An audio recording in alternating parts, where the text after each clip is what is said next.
Ahojte ľudia, ukážem vám jednoduchý trik, ako sa môžete aj vy naučiť maslo.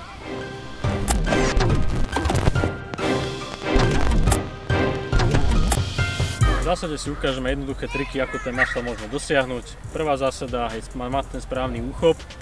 Úchop ako klasicky nie, ale máme ho viacej objímeš tú hrazdu, kde vlastne prídeš k tomu, že vlastne zábeste sa dostane nad hranicu a vieš urobiť ten pohyb smerom hore.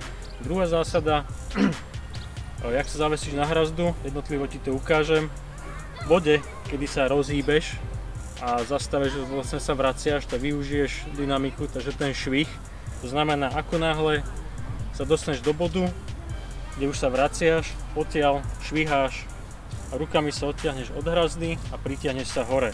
A tretia zásada, ešte taký kipovaný maslap, kedy už keď sa aj vraciaš, tak použiješ aj kopnutie nohami a to ťa zaručene dostane hore. Ale v zásade, aby si maslap spravil, potrebuješ spraviť minimálne 10 striktných zhybov, ktoré som už robil som video, ako urobiť zhyb. Takže ako na zhyb si pozrieš v mojom YouTube kanáli. A ďalšie video, ktoré spravím, ako mať silné ramená, to si ukážeme v ďalšom. Takže teraz to spojím dokopy, o čom som tu teraz hovoril. Viacej objímaš hrazdu.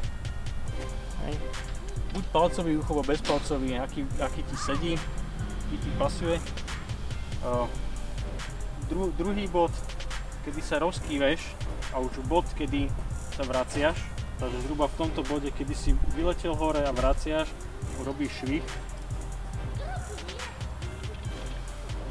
Hej. Kedy sa vlastne odtiahneš od tej hrazdy a zároveň sa pritiahneš. A ten tretí spôsob, ktorý som opisoval, že kopneš nohami, to je taký typovaný, pomocný. Opäť rozkýveš a kopneš a si hore. Hej. To sú také tri najzákladnejšie veci, taký primitívny spôsob, ako sa tam dopracovať. Ale v zásade neodporúčam ísť maslap typu takéhoto, že vlastne vyhodíš sa hore a ideš cez jedno rameno a druhé. Čo to môže spôsobiť v tvojom prípade, nakoľko rameno sa dostáva dostávaš sa do neprirodzenej pozície, kedy ťa časom môže rameno bolieť, alebo pri nedostatočnej rozcvičke alebo pri častom opakovaní tohto cviku môžeš vlastne prísť nejakému nežiaducemu zraneniu, či natiahnuté šliach, alebo nedaj Bože potrhanie. Takže toto maslap nie je. Tieto tri jednoduché cviky, ktoré som ti ukázal, alebo vlastne postupy, sa naučíš taký ten základný maslap. Ak sa chceš naučiť striktné maslapy, tak o tom si robím video neskôr. Takže, ešte raz. Úchop, rozhýbeš sa, v bode, kedy už sa vraciaš, švihneš, aj kopneš nohami a vyšvihneš sa hore. To je celé, nič viac tam nepotrebuješ.